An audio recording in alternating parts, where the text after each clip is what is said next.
Student खुलुमबाय गासैबो आर'नाइ रादाब निउस नायगिरि नोंथांमोनखौ बे समाव आं दंफैयो उदालगुरि जिल्लानि सिङाव थानाय नैबे मोनसे नं 2 आदिबासि प्राथमिक बिद्यालय होननाय बे स्कुल दङ बेयावहाय बेयाव गोबां दिननिफ्रायनो मास्टारा दुखु फोरमायबाय थादों बिथांनि स्कुलाव गासै 80 जन स्टुडेन्ट जागोन होनना बुंदों क्लास 1 निफ्राय लानानै क्लास 5 सिम बिथाङा हारसिं हेन्डेल खालामनो गोनां जादों होनना बिथाङा फोरमायदों आरो बेजों लोगोसे बिथाङा बुंदों बेबायदिबा हिककनि जुदि एभेलेबल जायाब्ला गथ'फ्रा रोंनायखौ मोननाय नङा होनना बुंदों आरो बेजों लोगोसे गोबां खस्थ' मोनदों होनना बिथाङा फोरमायदों गतिके बिथाङा फोरमायदों बे स्कुलावहाय मास्टार नांगौखौ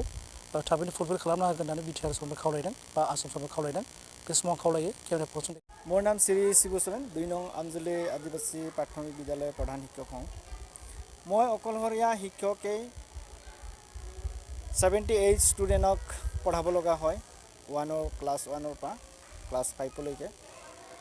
बहुत कष्ट है एटा श्रेणीत पढ़ाई थकिले आन एटा श्रेणी हाल्ला करे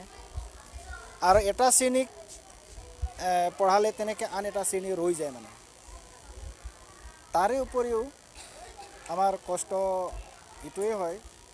माने हेड टीचार मैं अकले है एसिस्टेन्टो मैं निजे अकले है इकाने लड़ा छाली जी भाल शिक्षा दी लगे मैं हिटू माने व्यर्थ हूँ गति मैं एटा आशा करूँ जाते आरो एजन शिक्षक पाले आमी बा मैं यथेष्ट सहाय हब बोली मैं आशा करूँ इयाते भाषार क्षेत्र एनेके है इयात माने 100% सान्ताली आछे तारे उपरिও बड़ स्टूडेंट 4 जन आहे तेनलोके सान्ताली कथा कय तारमाने प्रब्लेमটো इटु एटा হয় माने आमी क्लासत অসমীয়া माध्य कওঁ किन्तु लड़ा छालीबिलाक घरुवा भाषा सान्ताली गतिके तेनलोके बुझात किबा असुविधा হয় नेকি बा मैं जिमान बारे बारे शिकालेও माने तेनलोके এই सान्ताली भाषाटोৱে লৈ আনে সেইটো কাৰণে तेनलोके माने बुझी पोৱাত बा आन्डारस्टेन्डिंगत किबा समस्या হয় नेকি কিন্তু মই माने चेष्टा करिও सफल 2 নম্বৰ आमजुली आदिबासी स्कुलर SMC प्रेसिडेंट হয় আজি আমাৰ এইখন স্কুলৰ সমস্যা অলপ মানে বিপদজনক হয় কিন্তু আমাৰ এই স্কুলত আমাৰ টিচাৰ এটায়ে আৰু স্টুডেন্ট বিলাক 80 স্টুডেন্ট আছে ক্লাস 5 লৈকে আছে গতিকে আমাৰ ইয়াতে এটাই মাস্টাৰ সেইকাৰণে আমি বিচাৰো যে আৰু এটা মাস্টাৰ ইয়াতে যাতে আমাৰ মুখ্যমন্ত্ৰীলৈ যাতে আহ্বান কৰো যাতে আমাৰ এই 2 নম্বৰ আমজুলি আদিবাসী প্ৰাথমিক স্কুলত যাতে এটা মাস্টাৰ পঠাই দিয়ে যেন সেইটোই মই মাননীয় মুখ্যমন্ত্ৰীলৈ মই অনুৰোধ কৰো আৰু সবক মই সেইটোৱে অনুৰোধ কৰো যাতে আৰু এটা মাস্টাৰটো পঠাই দিয়ে যেন ইয়াতে নহলে আমাৰ পঢ়া শুনাৰ কাৰণে অলপ অসুবিধা হয় গতিকে আমাৰ মাস্টাৰ এটা হয় মই অঙ্গনবাড়ী ওয়াৰ্কাৰ হই মোৰ নিজৰ লৰা ছোৱালী শিকাই দিয়াৰ পিছতো সাৰৰ অসুবিধা দেখা পায় মই এজন ওয়াৰ্কাৰ হই হঠাৎ 3খন শ্ৰেণী মই পঢ়িবলগীয়া হয় পঢ়াই দিবলগীয়া হয় কেতিয়াবা শিক্ষকে মিটিঙত মাতে তেতিয়া মই চাবলগীয়া হয় দুইটালৈ থাকিবলগীয়া হয় আৰু কেতিয়াবা হঠাৎ অফিচলি কাম অকলে টিচাৰ দিও তেওঁ তাতে লৈ যায় সেইটো কাৰণে মই বহুতো সহায় দি আছো আৰু অসুবিধা দেখা পাইছো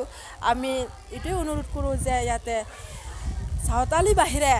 আন বেলেগ শিক্ষক যেন ইয়াতে পঠাই দিয়ে কাৰণ সকলো লৰা ছোৱালী সকলোৱে সাঁওতালি হয় আৰু আমি ভাষাৰ ক্ষেত্ৰত যেতিয়া সাৰে অসমীয়া ভাষাৰে ক'লেও আমাৰ লৰা ছোৱালী সাঁওতালি ভাষা ঘৰুৱা ভাষা কয় এইটো কাৰণে মই অনুৰোধ থাকিল মোৰ আমাৰ শিক্ষাৰ কাৰণে ইয়াতে অসুবিধা যথেষ্ট প্ৰব্লেম হয় আৰু দুটা টিচাৰ ইয়াতে পঠাই দিলে আমি ভাল পাওঁ আৰু আমাৰ লৰা ছোৱালী যথেষ্ট শিক্ষা আগবাঢ়ি যাব মই কিবা অঙ্গনবাড়ী হয়ও আমি যিখিনি আমাৰ নিজৰে দৰমহা তাৰ একোৰ বাহিৰে একো নাপাওঁ তথাপিও মই লৰা ছোৱালী পাঠদান অসুবিধা দেখা পায় শিক্ষকক মই সহায় দিওঁ হয় যোৱা 18 তাৰিখত এখন প্ৰাথমিক বিদ্যালয়তে এখন অভিভাৱক আৰু ছাত্ৰ ছাত্ৰীৰ সৈতে মিটিং অনুষ্ঠিত হৈছিল আৰু এই মিটিঙত আমি সদৌ চাওতাল ছাত্ৰ সন্থাৰ তৰফৰ পৰা মই ইয়াত উপস্থিত হৈছিলোঁ আৰু সঁচাকৈ ইয়াত ৰাইজৰ এটা অভিযোগ আছিলে যে ইয়াত শিক্ষকৰ কম হৈছে বা ইয়াত শিক্ষকৰ প্ৰয়োজন হৈছে। গতিকে আপোনালোকে চাব যে এইখন বিদ্যালয়ত আজি আহিছোঁ বা সেইদিনাও মই দেখিছোঁ যে এইখন বিদ্যালয়ত যে এজন শিক্ষকেদি 78জন ছাত্ৰ ছাত্ৰীক পঢ়াব লগা হৈছে। গতিকে মই এইটোকে দাবী উত্থাপন কৰিছোঁ যে বৰ্তমান সময়ত আমি যি মডেল এডুকেশ্যনৰ বিষয়ে আমি কথা পাতিছোঁ বা নিউ এডুকেশ্যন পলিচিৰ বিষয়ে আমি কথা পাতিছোঁ বা চৰ্চা কৰিছোঁ, এইটো সময়তে আজিৰ এইখন বিদ্যালয়ত এটা মানে শিক্ষকৰ অভাৱ মই দেখিবলৈ পাইছোঁ। গতিকে এইটোৱে সদৌ চাওতাল ছাত্ৰ সন্থাৰ তৰফৰ পৰাই মই দাবী উত্থাপন কৰিছোঁ, অতি শীঘ্ৰে আৰু এজন শিক্ষক দিয়াৰ এটা ব্যৱস্থা কৰক চৰকাৰে, অন্যথা আমি সদৌ চাওতাল ছাত্ৰ সন্থাই তীব্ৰ প্ৰতিবাদ কৰিম। আমাৰ ইয়াতে যিহেতু 78জন ছাত্ৰ ছাত্ৰী পঢ়ে আৰু ইয়াত শিক্ষাৰ যি ভৱিষ্যতৰ ছাত্ৰ ছাত্ৰীৰ শিক্ষাৰ অন্ধকাৰত তেওঁলোকে মানে ৰাখিব বিচাৰিছে বা ছাত্ৰ ছাত্ৰীৰ সৈতে এখন হেতালি খেলিছে। গতিকে মই এইটোকে আমাৰ অসমৰ শিক্ষামন্ত্ৰী ডক্টৰ ৰণোজ পেগু মহোদয় আৰু লগতে BTRৰ CEM প্ৰমোদ বড়ো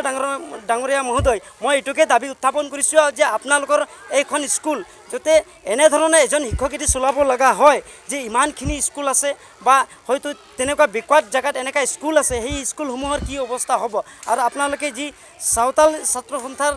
দাবী এইটোকে আমি উত্থাপন কৰিছোঁ, মাজে মাজে আমাৰ এইটোকে কোৱা হয় যে চাওতাল জনগোষ্ঠীয়ে লিখা পঢ়াত বা শিক্ষা দীক্ষাত তেওঁলোকে খুব কম। গতিকে আমাৰ এই স্কুলখনত যদি আপোনালোকে ঠিক কৰিব নোৱাৰে যে চাওতাল সমাজখন ভৱিষ্যতত কেনেকৈ উন্নতি হ'ব। গতিকে এইটোকে দাবী উত্থাপন কৰিছোঁ যে বহুদিন আপোনালোকে চাওতাল জনগোষ্ঠীৰ সৈতে বা চাওতাল সমাজৰ সৈতে আপোনালোকে হিতালি খেলিলে। বৰ্তমান মই এইটোকে দাবী উত্থাপন কৰিছোঁ, অতি শীঘ্ৰে ইয়াত শিক্ষক প্ৰদান কৰিব লাগিব, নহ'লে আমি চাওতাল ছাত্ৰ সন্থাই ওদালগুৰি জিলা সমিতিয়ে যে যিমানকেইটা আমি অকলশৰীয়াকৈ শিক্ষকবিলাকে পাঠদান কৰাই আছে এই ছাৰ্ভে কৰি আমি যে DC মহোদয়ৰ ওচৰত আমি মেমৰেণ্ডাম অৰ্পণ কৰিম, লগতে আমাৰ এই প্ৰতিবাদটো অব্যাহত ৰাখিম বা এই প্ৰতিবাদ অনাগত দিনত হয়তো শিক্ষাৰ বিভাগত আমি তীব্ৰ প্ৰতিবাদ গঢ়ি তুলিম।